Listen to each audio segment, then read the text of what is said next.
تخيل إن مكان مليان شجر لدرجة إن الشمس نفسها مش قادرة تدخل جواه. مكان لو اختفى البشرية كلها ممكن تتخنق. ده مش فيلم خيال علمي، دي الغابات المطيرة، الرئة الحقيقية لكوكب الأرض.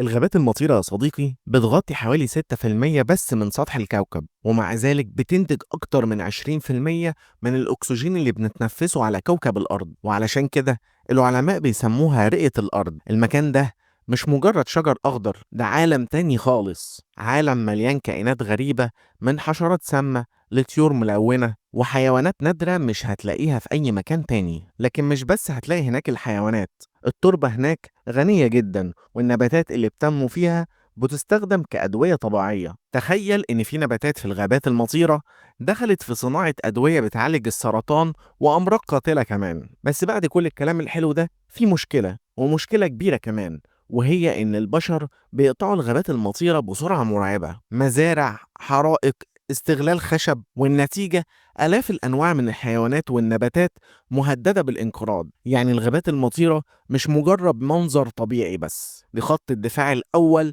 لحياة الكوكب كله، واللي من غيرها هنفقد الأكسجين اللي بنتنفسه، وهتختفي ملايين الكائنات، وكوكبنا فرص الحياة فيها تبقى أقل. لو شايف إن الأرض تستاهل نحافظ عليها، اعمل اشتراك وفعل الجرس علشان جايلك فيديوهات تانية عن أسرار الطبيعة والكون اللي لسه محدش اكتشفها كلها.